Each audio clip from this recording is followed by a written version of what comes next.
Today, we're going to start with one of the most powerful money lessons that I have ever learned. This comes from Mark Ford, also known under his pen name Michael Masterson, in some of his writings about wealth generation. And this lesson comes down to a simple statement: get $1 richer every day. Get $1 richer every day. If you can focus on just increasing your wealth, your net worth, by at least $1 every single day, you are going to be making progress towards getting rich. You are going to be developing the essential habits that will lead to much greater wealth generation. Here's the thing: you can make a ton of money and be broke. You can also make a modest amount of money and get rich. And what it comes down to is that ability to accumulate, and specifically a term that I'm talking about today, which is the stewardship of money. And so with that, let's dive into today's episode. These are the proven direct response marketing, copywriting, and entrepreneurship success strategies you can use today to write your own ticket and create the life you want. I am Roy Furr, and this is Breakthrough Marketing Secrets. Now, here's today's breakthrough. All right, today's episode, as always, is sponsored by me. Specifically, last week to a small group of people, I opened up my CopyMentor one-on-one coaching program for copywriter entrepreneurs.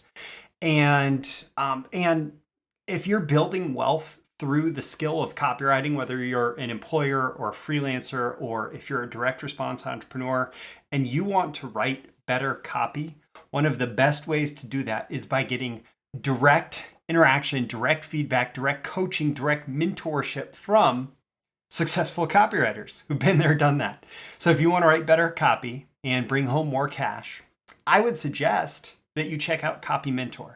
Now, it might be a fit for you, it might not. It is not cheap. You are getting one-on-one. You are investing in one-on-one access to me to help you directly. And so it is not a fit for everybody, but there is a link in the description to CopyMentor. And although these are not one-to-one related, today's topic and CopyMentor as a mentorship program, what I will say is that this was, as you'll learn, inspired in part by one of the questions that I put on the application. And so I wanted to, I started with wanting to reflect on that question about how you choose to make investments in your business. And I ended up with today's episode and talking about stewarding money as a path towards getting rich. So let's dive into the content. Let's start with this lesson: get $1 richer every day. What is the power of that? Because obviously, there's 365 days in a year. Gaining $365 this year is not necessarily what most people would consider getting really rich, right? And even 10 years of that, 3,650. 100 years of that would be $36,500. That's not what most people would consider rich. But what is this? Well, when you practice getting richer by $1 every day, what's happening is you are practicing managing money. You're practicing building wealth. You're learning to consistently set aside cash. You're developing the type of habits that are going to lead to much bigger money acquisition and a much bigger net worth and fortune for yourself.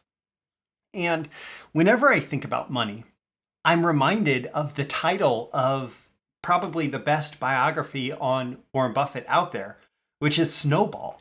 And Warren Buffett believes in this principle of the snowball. So, the metaphor is the snowball at the top of the hill. It starts rolling down. At first, it's picking up a little bit, then it's picking up more and more and more. And pretty soon it's like an entire avalanche coming down the mountain, right? And that's how he treated wealth growth. He focused on just a little bit more and a little bit more and a little bit more and a little bit more. And it's mirrored in that lesson from Mark Ford, that if you are learning to gain a little bit more and a little bit more and a little bit more, then the more snow that you're exposed to, the more money that you're exposed to, the more you are able to acquire. And we can contrast this with the lottery winner's curse, which is most people who win the lottery, they are broke, they're in bankruptcy court, they are out of money within about 3 years because they did not learn this skill of being a steward of money, of acquiring and accumulating money prior to having this big windfall.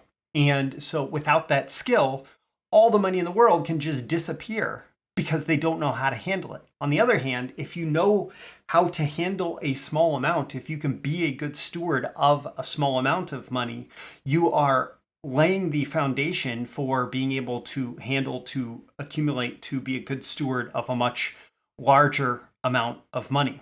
So what is this like stewarding money? Like if you want to keep money, you have to steward it. You have to be a good steward. So to be a steward, to steward something is to manage it or to look after it. And yeah, part of this is learning how to accumulate the money. And when you start to accumulate the money, even just accumulating and not spending a small amount can be huge. Like when I got started saving money on a monthly basis, it was like a couple $100 here and there. Like it was maybe less than $100 some months, but it becomes a self-reinforcing process such that, you try to figure out more ways to make money and you try and reinvest as much of that as possible to accumulate as much of that as possible. And again, it's that snowball thing. It reinforces itself that the more of this you do, the better you get at it. And also, if you're focused on it, you'll probably figure out ways to make more money. You'll figure out ways to save more money. And you will, by being a good steward of small amounts, be given larger amounts or find ways to accumulate larger amounts to also be a good steward of. And then, heck, if you win the lottery one day and suddenly you're sitting on $100 million, you'll know what to do with it. Right? Because most people who win the lottery don't really understand what to do with it if they actually want to have it pay off for the rest of their life. Now, one of the key things here, if we think like, I know that, man, there's a lot of people in a lot of different situations who get my regular content. This breakthrough marketing secrets, right? There are people who are successful entrepreneurs running, 7, 8, 9-figure businesses. And there are also people who are basically brand new to copywriting, maybe in a country other than the United States, where maybe the average income is lower and their scenario, like whoever it is, right? You could be in the United States and your income could be zero. Whoever it is, they think, oh, well, that's easy for you to say, Roy, like you make a lot of money, you can easily save a lot of money. Great, good for you, right? Well, the part of the reason that I am financially successful today, and I don't like talking about specifics, but I'm rich by most people's standards. Part of the reason that I am successful today with money, certainly I married well, also, and not because she brought money to the relationship, but because she brought mindset to the relationship. Also, because one of the things that we've continuously practiced is a lesson from a story inside a book that are both called The Richest Man in Babylon. And that lesson is to pay yourself first. And the quote, and this is paraphrasing, but it could actually be the exact quote because I've internalized it that much, is 10% of everything you make is yours to keep. 10% of everything you, maybe it's earn, is yours to keep. And the lesson is to learn to live on the remaining 90%. And how it's taught is basically if you get 10 silver coins, right? Because it's Babylon, right? You get 10 silver coins, set one aside first, and then figure out how to live off the rest. Figure out how to live off the other 9 silver coins. If you get $10, set one aside and figure out how to live off the other $9. And by doing this consistently, then every 10 paydays, you have an additional payday just sitting off to the side, right? As available for you.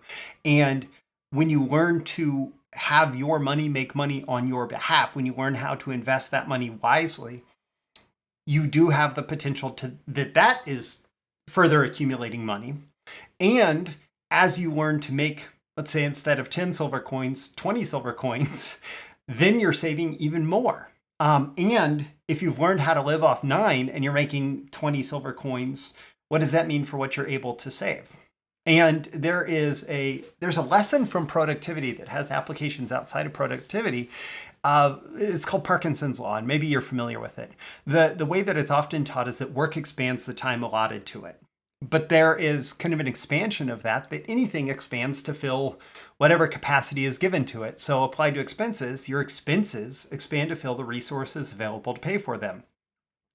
And so if you believe that $30,000 credit line on a credit card is resources available to pay for whatever you want, and you just choose to have your expenses expand to that, then you're going to be $30,000 in debt. If you only make available the 10 silver coins that you earn this month, or if you make available all 10 silver coins that you earn this month to pay for this month's lifestyle, then at the end of the month, you're going to have 0 silver coins left. If you make available 9 silver coins to pay for this month's lifestyle, and you set that one aside and you say, this is not available for this month's lifestyle, then you have that 1 silver coin set aside, right? And so expenses will expand to fill the resources available to pay for them. And if you're setting aside, 10%, then maybe you're going to set aside even more. And actually, there are 2 ways to grow your wealth. You can save more, and you can make more, right? So if you're making these 10 silver coins, and let's assume that the average cost of living in this place let's switch to dollars. You're making $100,000, and the average person in your small knit community, your neighborhood of town, whatever. The average household is making $100,000 and spending $100,000. Then if you are making $90,000, okay, you're spending a little bit less than your neighbor. Or if you're making $100,000 but only spending 90, maybe you're making a little bit less than your neighbors. Now, if you want to accumulate more money, you could try to save more, but that's only going to take you so far. So you're living in a neighborhood where everybody's spending $100,000. You figure out a way to spend efficiently, so you're spending $90,000. Well, if you want to save twice as much, now you have to figure out how to live off $80,000, and it's certainly possible. But there is a diminishing potential for additional savings.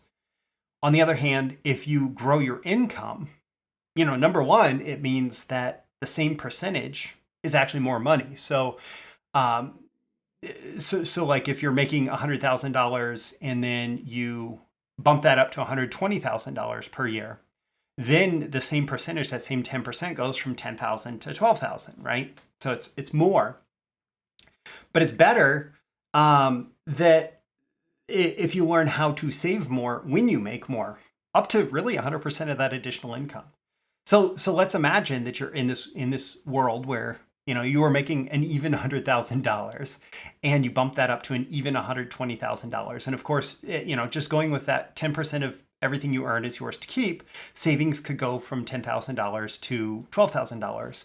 But if you make this stewardship of money, the saving practice, a habit, and you feel good about it, and it's a self-reinforcing process, maybe you decide that I don't need to spend the extra $18,000 that would come from this. Maybe I could double my savings to $20,000 and I'd still have $10,000 in extra cash from that raise from $100,000 to $120,000. And that type of thinking accumulated over a lifespan, accumulated through time, really can add up to a ton of additional savings and a ton of additional wealth creation or wealth accumulation. Now, one thing that I will say, and I kind of spoke to the debt earlier, you have to be careful with debt. A good steward of money is going to be very wary of debt. I'm not saying they will avoid it, and I know that some financial gurus will say you should never be in any debt, you should always just pay off all your debt, etc. I don't necessarily believe that way. I believe that you have to be very careful because debt will very quickly overrun you, and debt can be very, very, very expensive. So one thing that I think that everybody should do is use debt to build credit. And this is absolutely huge because the better your credit is, the better deals you're going to get on things like a mortgage or any kind of loan that involves an interest rate that's determined based on credit history. those can get really expensive really fast if you don't have good credit. And if you have great credit, you're going to be able to borrow money on very advantageous terms. And so one really easy thing that you can do is, as long as you're able to stay within that window of, let's say the 90%, right? Or it could be 80%, it could be 50%, whatever it is. As long as you're able to stay within that window, if you are able to put whatever part of your monthly spending on credit that you are able to, and then pay it off every single month before the bill's due date, so you're not paying any interest rates, then there's a huge benefit to using credit cards and short-term consumer debt. Number one is you are developing that credit history, but number two, you can get all sorts of free things with the points. So I'm not going to go deep into that here, but if you want to fly around for free, we've accumulated a whole ton of airline miles off of just putting all our monthly expenses on credit cards and paying them off every month. And I have airline miles in my business, I have airline miles in my personal, etc. Right? And so you can do things like fly for free if you are just spending money on credit every month and paying it off every month. Of course, if everybody does that, they won't be able to afford the airline miles, but good thing everybody won't do it. You can also use debt for assets that are likely to maintain value or increase in value, especially things like your house and education. I am wary of car loans. The last time we bought a car, we wanted to buy it with cash, and they convinced us to take credit for 90 days because the dealer got an incentive, and they were able to give us a cheaper price after we had paid for the 90 days of credit by agreeing to take out a 5-year car loan or something and make the first 3 payments. But things like a house that it's likely to maintain the value over time, possibly increase in value. I don't rely on that. I don't think you should speculate on house prices, but a house is likely to mostly maintain value, especially over a long enough time period. Education is likely to increase your earning potential. Again, limited and contextual, and you buy housing in an overpriced market, and and it's not necessarily guaranteed to increase in value. You buy a degree that's not very valuable, and that's not likely to increase in value. But debt for these reasons can maybe be useful. It's also potentially dangerous. Any debt is potentially dangerous. The one type of debt that I think that a lot of entrepreneurs can use very carefully is debt for high probability investments.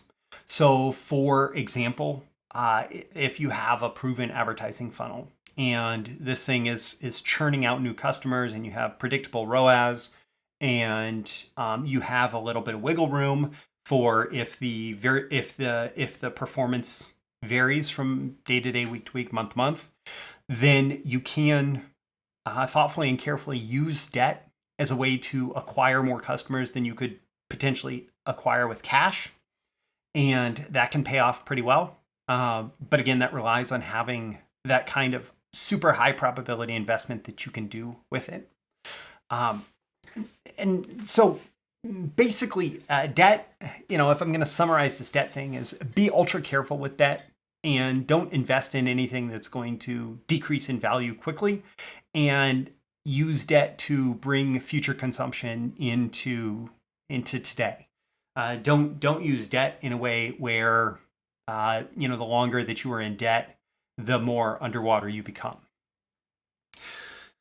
Now, in terms of stewarding money, getting back to that accumulation of money, one of the most valuable, most powerful things that you can do is to build what I call a freedom fund. Other people have called it like a rainy day fund or a war chest or FU money, right?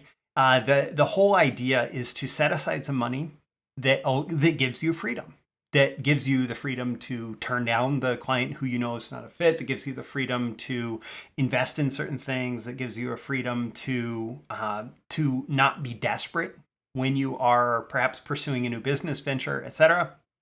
So the first thing you want to do is build up at least 3 months, maybe 6 months of expenses. It's just set aside for that, and then start making investments in your future. So one thing that you could be doing is just set aside retirement investing, right? Like set aside, like post-tax, whatever, set aside money that's available for later beyond that 3 to 6 months. But then make smart investments. Invest in your skills, invest in mentorship, invest in whatever, knowing that the more money that you are putting into this freedom fund, the bigger that fund is, the more that you are maximizing your freedom. So part of that can be longer term, like being financially free so you never have to work another day in your life. Part of that can be shorter term. I have the freedom to make a good investment when I know that I see a good investment versus I'm having to use a credit card to buy, or I'm having to use debt to buy something that I'm hoping is going to pay off or something like that, right? You're much better off having the mental clarity that comes from knowing that you were able to steward that money to accumulate the right amount that you were able to make a smart investment in yourself. And it's better if you can accumulate multiple freedom funds. So maybe you have a personal freedom fund that's kind of out of reach of your business, and maybe you have a business freedom fund that you're going to use for more like investing in your business. If you want to start driving traffic to a new offer, it's good to have a freedom fund of maybe $10,000 or $15,000 easily before you are really starting to experiment with traffic, so that you have some bandwidth in order to make sure that it's working before you need it to make money. That's part of the things that you can do with a freedom fund. And the other thing that you can do with this freedom fund, if you get really good at stewarding money and accumulating money and having some flexible money left over, is to have basically a rich life fund. And that is extra money that you have that allows you to just spend what you want on the things that you want, especially spend what you want on the experiences that you want, guilt-free. And so, like, for example, we're going to New York City, and we're doing that this summer with the family. And we're just going to, we're going to explore New York City, have fun. And we're able to go, and we're not putting on credit cards and any of that. Like, we're just going, and we have freedom and flexibility to just decide, hey, we want to go to New York City. We want to stay in Manhattan. We want to go probably to a Broadway show. We want to do these things that are great experiences. And we regularly take family trips and are able to do those things because we have accumulated a freedom fund that part of it, a very small part of it really, is aimed at being able to invest in experiences like this. And continuing with this whole idea of stewarding money so that you can accumulate it, so that you can get rich. One thing that a steward does is they put it to good use. And so if you were asking somebody to steward money for you, right? If you were asking them, you would expect them to invest in good things, to put it to whatever positive use was most appropriate. And in the context of your own stewardship of money, it's really important that you find ways to be generous. This can be nonprofit, so you can invest in things that improve the world, to improve the community. It can be businesses. It can be payroll. It can be all sorts of ways that you can be generous. It does not have to be formal. Like, it doesn't have to be a tax deductible contribution to some nonprofit, right? It can be as simple as being generous in tipping service workers, being generous with your contracts, in partnerships, finding ways that it can be mutually beneficial. And really, it's about not holding on too tight, because as much as stewardship is about accumulating money, it also involves recognizing that money is made to flow. Like, money flows. Money wants to flow. And if you let it flow to good places, if you're putting it to good use by letting money flow to good places, there is some kind of X factor, I don't know what it is, that money seems to flow to you as well. And that can be, it's never 1 for 1. Sometimes it's like 10 for 1.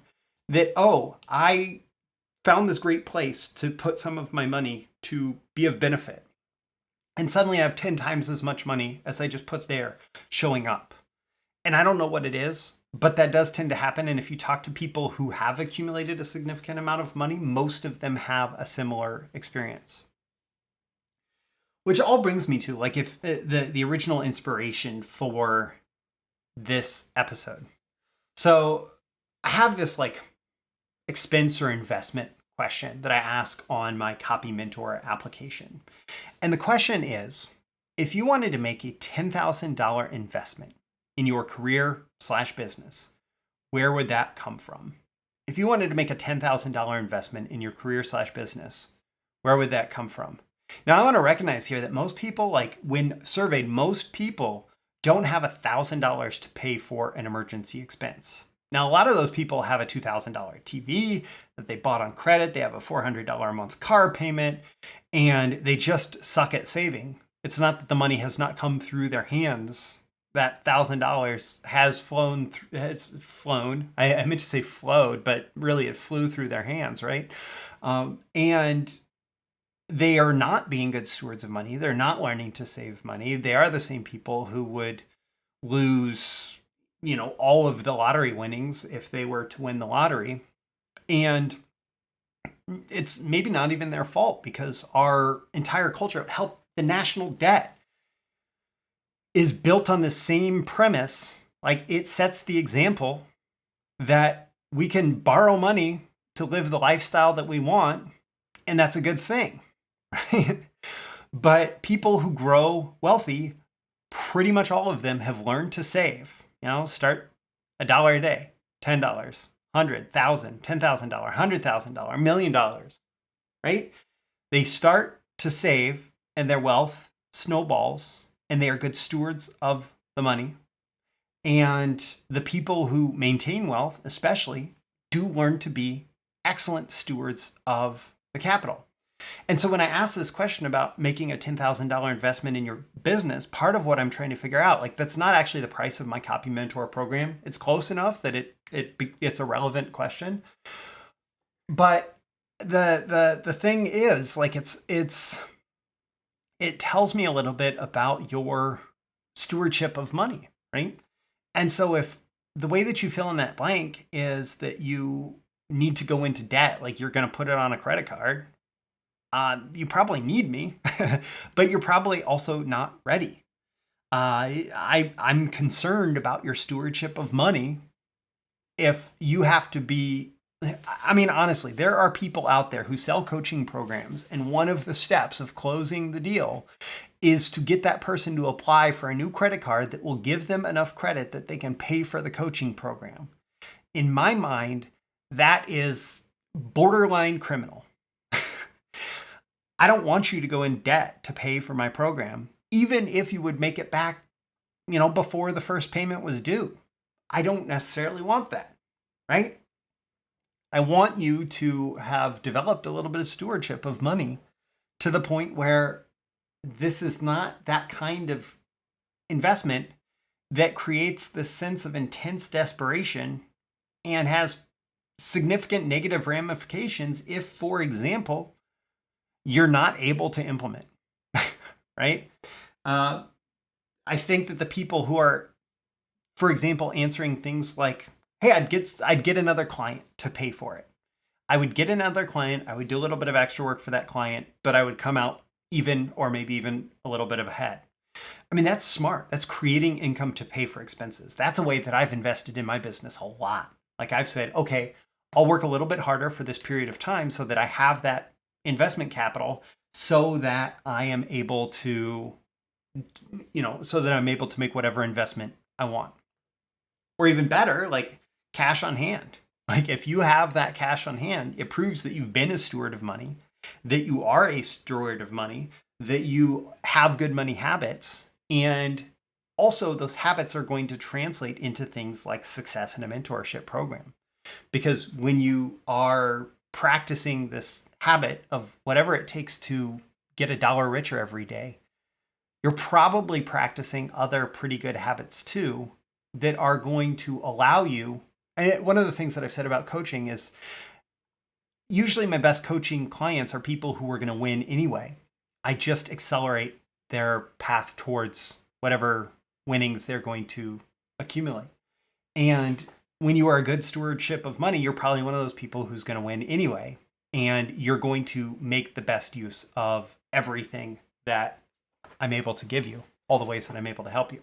So if you are interested in learning more about the CopyMentor program, again, acknowledging that $10,000 question is somewhat representative of the price, not exactly.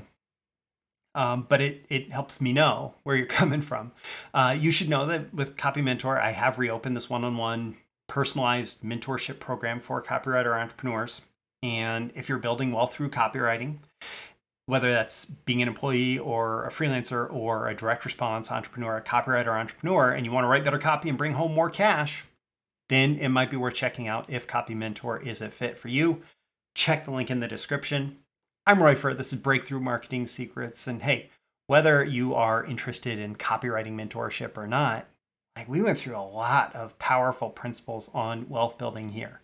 And if you really internalized all of this and started turning it into habits, regardless of what you learned from me on the copywriting front, this has the potential to have a massive, massive impact on your career, on your life, on your wealth accumulation.